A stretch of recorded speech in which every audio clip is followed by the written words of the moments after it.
You ever just be brushing your teeth, minding your business, and suddenly your brain drops a tactical nuke of cringe from 12 years ago? Like, hey, remember when you waved back at someone who was waving at the person behind you?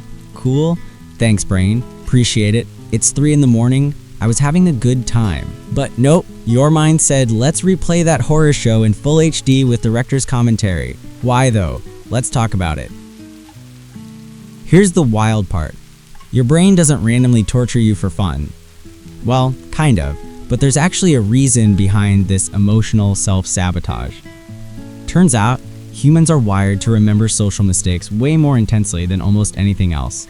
We're talking ancient survival programming here. Back in the day, being rejected by your tribe could literally mean death. No group meant no food, no protection, no Netflix password. So embarrassment became a threat your brain takes seriously. Your amygdala, that almond-shaped drama queen in your brain, lights up like a Christmas tree when you feel embarrassed. It's the same part that activates when you're in actual danger. So when you tripped in front of your crush in 10th grade, your amygdala filed that memory under life-threatening events, not minor social hiccup.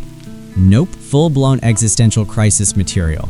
Your brain genuinely treated that moment like you just escaped a bear attack.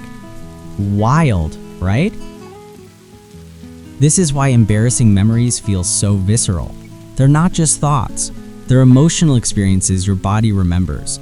Your heart races. Your face gets hot. You physically cringe.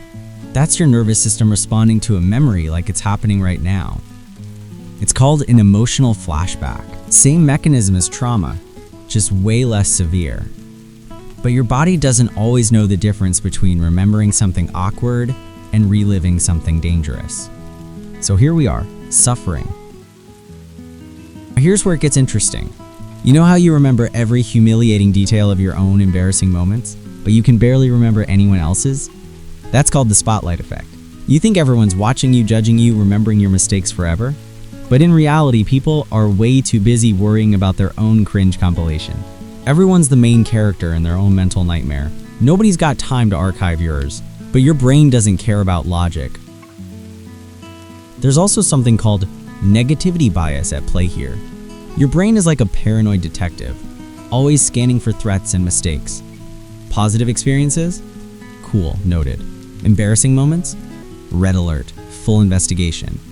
Instant replay from every angle. This bias exists because remembering danger kept our ancestors alive. But now it just means you remember that time you called your teacher mom way more vividly than your graduation day. Evolution's a bit dramatic sometimes. Just saying. Let's talk about something called rumination. It's basically when your brain gets stuck in a loop, replaying the same cringe moment over and over like a broken record. You're not just remembering it, you're analyzing it, rewriting it, imagining what you should have said instead. This mental replay actually strengthens the memory. Every time you cringe about it, you're literally making it easier to remember next time. So you're accidentally training your brain to torture you. Congrats.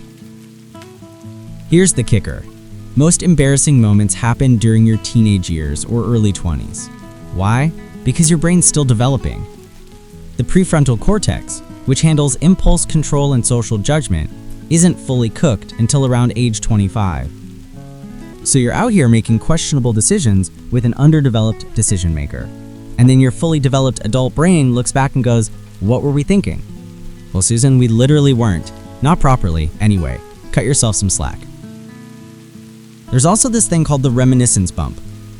People tend to remember events from their teens and 20s more vividly than any other time in their lives.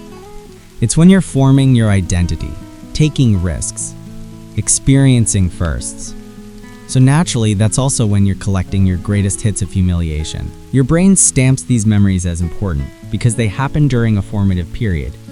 Even if important means that time I sneezed during a silent exam. Thanks, brain. Really helpful. Now, you might be thinking, okay, but why do these memories pop up randomly? Like, I'm just trying to fall asleep or enjoy my coffee, why now? It's because your brain processes emotions and memories when you're relaxed or distracted. When you're busy, your mind suppresses these thoughts. But the moment you're chilling, your subconscious is like, hey, remember that cringy thing? Let's discuss. It's doing emotional housekeeping. Unfortunately, it's terrible at timing. Here's something that might actually help. When you cringe at a memory, you're experiencing something called self-conscious emotion. It means you've grown. You're recognizing that past behavior doesn't align with who you are now. If you weren't cringing, it'd mean you hadn't learned anything. So in a weird way, cringe is proof of progress. You're literally embarrassed because you're better now. Still sucks, obviously, but at least it's productive suffering. Silver lining, right? Let's address the elephant in the room. Social media has made this worse, way worse. Now your embarrassing moments aren't just memories. They're documented, tagged, potentially viral. Your brain already treated embarrassment like a survival threat. Now add the very real possibility that thousands of strangers might see it. The stakes feel higher because, well, they kind of are. No wonder anxiety's through the roof. Our brains weren't designed for this level of public exposure. We're all just winging it. But here's the good news. Your embarrassing memories fade over time, not because you forget them, but because they lose emotional intensity. It's called memory reconsolidation. Each time you recall a memory, your brain rewrites it slightly.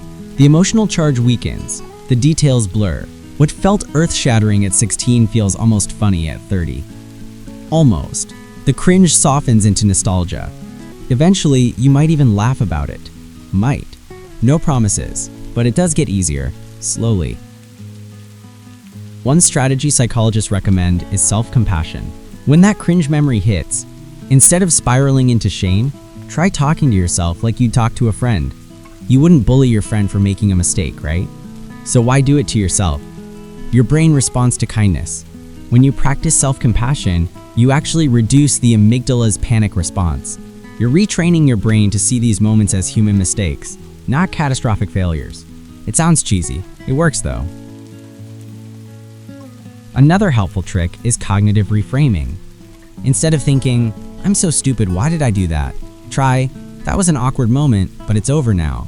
It sounds simple, but language matters. Your brain believes what you tell it. If you label yourself as stupid, your brain files that away as truth. If you reframe it as a moment, not an identity, your brain relaxes. You're not the mistake, you just made one. Big difference. Let's get real for a second. Part of why we remember embarrassing moments forever is because we think everyone else does too. But they don't. Studies show people overestimate how much others notice or remember their mistakes by a huge margin.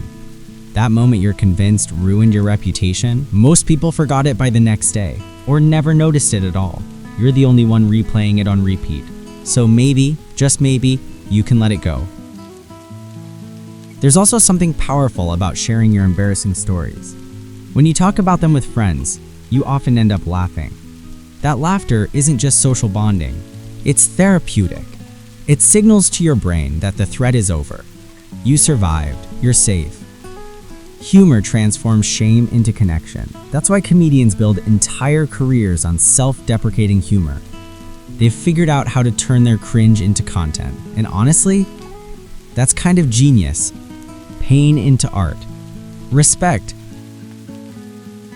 Here's a weird psychological hack. If a cringe memory keeps haunting you, try writing it down. Seriously. Journaling about embarrassing moments helps externalize them. Once it's on paper, it's not just swirling around your head anymore. Your brain can process it differently. You gain perspective. You see it as a story, not a scar. Plus, writing activates the logical part of your brain, which calms down the emotional part. 2 birds, 1 journal. Try it. At the end of the day, your brain is just trying to protect you. It remembers embarrassing moments because it wants to help you avoid similar situations in the future. It's overzealous, sure, a bit dramatic, absolutely. But it means well. Your brain loves you. It just has a really intense way of showing it. Like a helicopter parent who won't let you forget that one time you fell off your bike. Annoying? Yes. Coming from care? Also yes.